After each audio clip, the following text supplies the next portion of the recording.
बिस्मिल्लाहिर्रहमानिर्रहीम। मैं आपको अपने इस चैनल CS लर्निंग हाउस में वेलकम करता हूं। आज की इस वीडियो में हम CSS में मार्जिन और पैडिंग की प्रॉपर्टीज़ को देखेंगे, पर उस तरफ जाने से पहले अगर आपने मेरे इस चैनल को अभी तक सब्सक्राइब नहीं किया तो काइंडली इसे सब्सक्राइब कीजिए और बेल आइकॉन पर क्लिक कीजिए ताकि फ्यूचर में अपलोड होने वाली वीडियोस की नोटिफिकेशंस आप बर वक्त हासिल कर सकें। तो चलते हैं आज के टॉपिक की तरफ।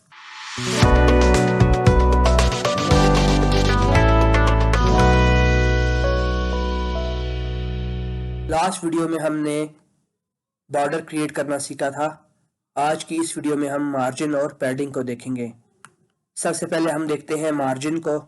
मार्जिन स्पेस क्रिएट करता है आउटसाइड द बॉर्डर। सबसे पहली मैं प्रॉपर्टी यूज करता हूँ मार्जिन टॉप की, और यहाँ मैं वैल्यू दे देता हूँ 50 पिक्सल। मार्जिन टॉप की प्रॉपर्टी टॉप से स्पेस को क्रिएट करेगी आउटसाइड दी बॉर्डर। इसका मैं रिजल्ट चेक करता हूं तो आप स्क्रीन में देख सकते हैं कि ये टॉप से जो स्पेस क्रिएट हुई है ये मार्जिन टॉप की मदद से हुई है। इसी तरह मैं एक और प्रॉपर्टी यूज करता हूं मार्जिन लेफ्ट, और इसे भी मैं वैल्यू दे देता हूं 50 पिक्सल। ये प्रॉपर्टी लेफ्ट से स्पेस को क्रिएट करेगी आउटसाइड दी बॉर्डर। तो मैंने इसे सेव किया, ब्राउजर में आकर रिफ्रेश किया तो आप स्क्रीन में देख सकते हैं कि लेफ्ट से स्पेस क्रिएट हो चुकी है जो कि बॉर्डर के आउटसाइड है।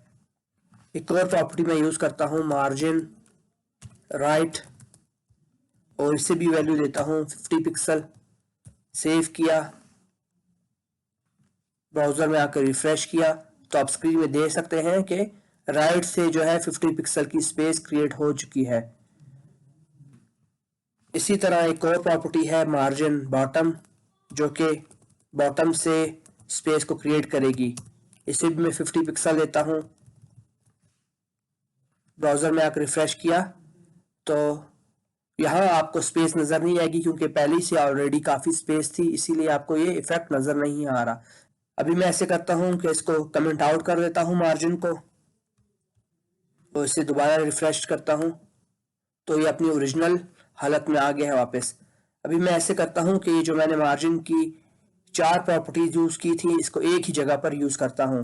तो मैं उसके लिए जो प्रॉपर्टी यूज करूंगा वो है मार्जिन कॉलन, और यहां मैं दे देता हूं 100 पिक्सल। इसे मैंने सेव किया।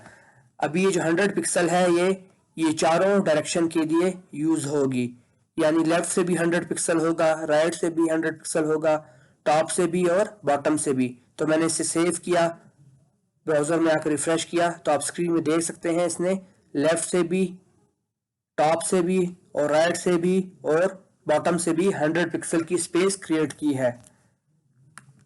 नेक्स्ट प्रॉपर्टी मैं यूज करता हूं पैडिंग की। पैडिंग की प्रॉपर्टी भी स्पेस क्रिएट करेगी, लेकिन ये आउटसाइड द बॉर्डर क्रिएट नहीं करेगी बल्कि ये inside the border space create करेगी। इस एग्जांपल से अभी हम क्लियर कर लेंगे।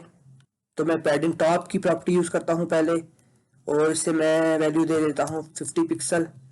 इसे मैंने सेव किया, ब्राउजर में आकर रिफ्रेश किया तो आप स्क्रीन में देख सकते हैं कि टॉप से जो है स्पेस क्रिएट हुई है लेकिन इनसाइड दी बॉर्डर। तो पैडिंग और मार्जिन में फर्क यही है कि मार्जिन जो है स्पेस क्रिएट करता है आउटसाइड दी बॉर्डर और पैडिंग स्पेस क्रिएट करता है इनसाइड दी बॉर्डर। इसी तरह मैं एक और प्रॉपर्टी यूज करता हूं पैडिंग लेफ्ट, और इसे भी मैं 50 पिक्सल देता हूं। ये लेफ्ट से स्पेस क्रिएट करेगा इनसाइड द बॉर्डर। इसी तरह पैडिंग राइट से भी मैं स्पेस क्रिएट कर लेता हूं 50 पिक्सल, और पैडिंग बॉटम से भी।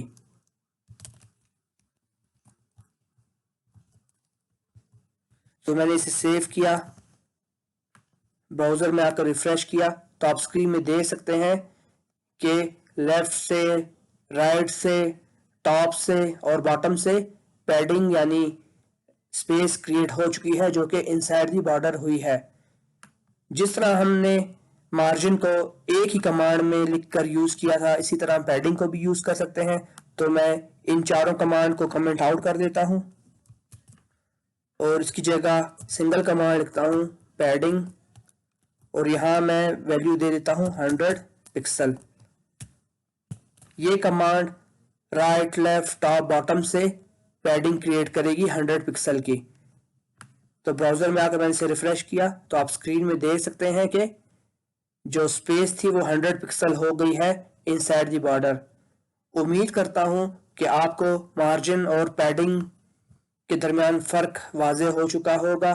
अगर आपको मेरी ये वीडियो पसंद आई हो तो काइंडली इसे लाइक कीजिए, शेयर कीजिए और कमेंट कीजिए। अपनी नेक्स्ट वीडियो में CSS में नेक्स्ट टॉपिक लेकर आपकी खिदमत में पेश होऊंगा। तब तक अल्लाह हाफिज़।